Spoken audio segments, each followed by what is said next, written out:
Morning, Coach. Morning, Coach. Morning. How you guys doing? Thank you. Eberly and I were just having the conversation. We consider doing this as a team, like in Step Brothers, but we just wanted to choose wisely. There's not enough room for activities. Yeah, exactly right. But all right, who's first?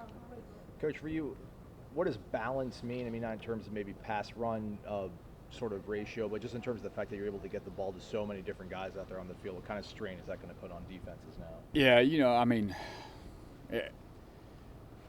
everybody kind of asked the balance question. 2 weeks ago, Coach Leach gave a diatribe about what balance really is, and coming from that tree of people, that's really what I think. I think balance is, because at the end of the day, all these offenses are built on, let's take what they give us. And there's going to be games you're going to run for a bunch of yards. There's going to be games where you throw for a bunch of yards. And we've all had those days. But balance to me is every skill position player on the field has a chance to be a weapon. And we've had games where Trey McKitty had huge games because that's what they were giving us. And we've had games where a certain guy wins on post takeoff because they're on top, whatever it may be. But, to answer your question, I totally agree in the fact that the balance is spreading the ball, making sure that you have to defend every player on the field and that they're all a threat. Because once you can do that, that's when our run game will get where we need to get it. And so I just think the ability to spread the ball around, I think keeps the morale of the team better, makes your practices better, makes people more involved at practice, knowing that they're going to have an opportunity to play a role on game day. With that in mind, what would that say about DeAndre's performance that he was seeing the field that way to get the ball distributed like that? Yeah, I think, a lot of that comes, Coach Taddy did a great job in terms of our plan, in terms of really what we practice. In terms of our practice efficiency, I thought last week may have been our best week.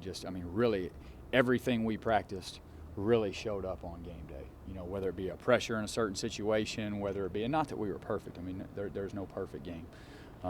But just from our practice efficiency standpoint, really what we anticipated getting, that's what we got. And I thought our kids did a nice job executing, in those certain situations. Coach Taggart was saying that he expects to have the same offensive line for the first time, in consecutive weeks. Just what's that going to mean for the offense, and how do you think it helps? Hopefully more continuity. Now obviously the group we're about to play, they do a little bit more on defense, so we're going to have to emphasize some things this week in terms of some of their front structures and how they bounce around in and out of certain things.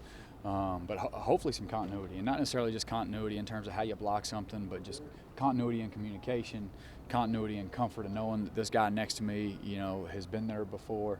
But who knows? Maybe we'll just switch the guards, for the hell of it, just to make sure we keep that record going. I don't know.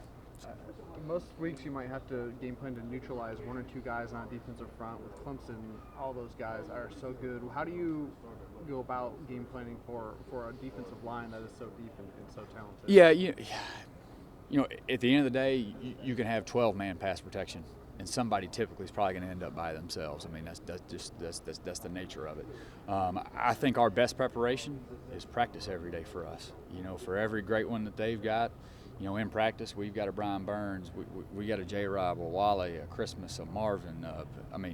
We get to go against a pretty good group every day too, and so I think that ultimately more than anything else in terms of speed of the game, I think that will help us more than anything. Now, in terms of preparation, I think it's just making sure that we're putting our own kids in, whether it be a matchup that we know that's going to occur, just making sure that we're putting our kids in a position to be successful, and that's really going to be our focus this week.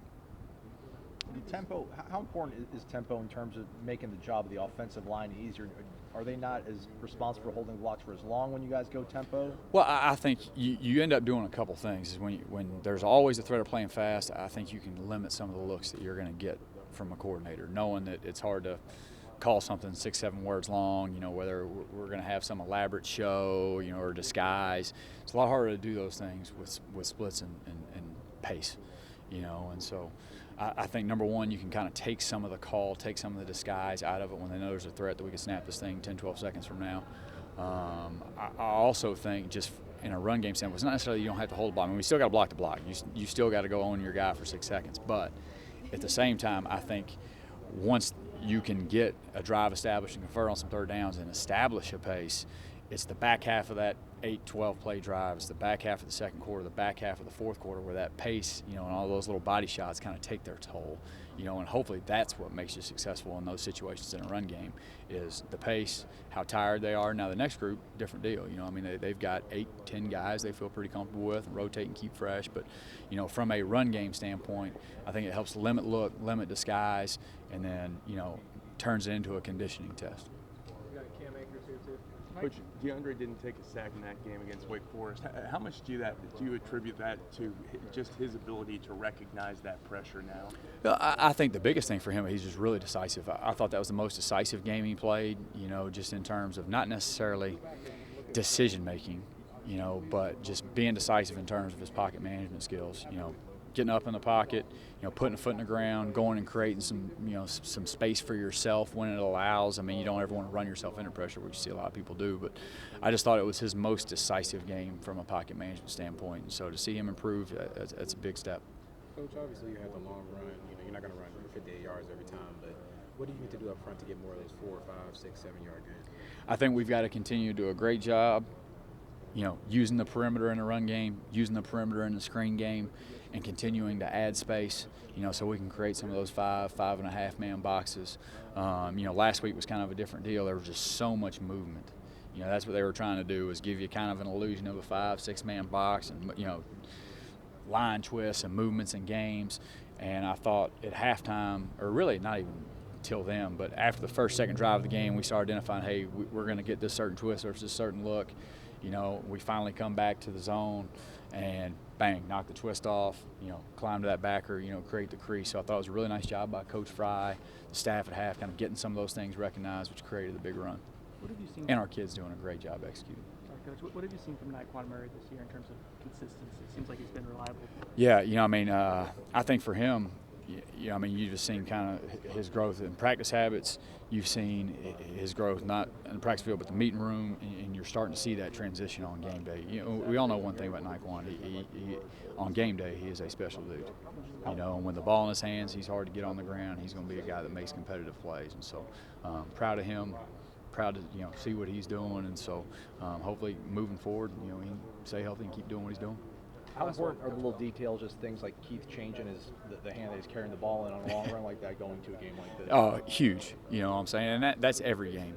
You can go back in every game that you've ever won and ever lost, and you can always find one little small thing that it could either blow that game open, change the season for you, one little detail that caused, a chain of events that could create a loss. And so I think anytime you're in a big football game, it's not rising to the equation. A lot of the awful cliches that people say, it's who can do their job at a really high level over and over and over again, and those details are a part of the job, and so especially when you play great peoples, can we do our job better than they can do their job, and that's really what it's going to come down to. And so again, to answer your question, those details in big games like this are always that's what's going to be win and lose. Thank you. All right, thank you.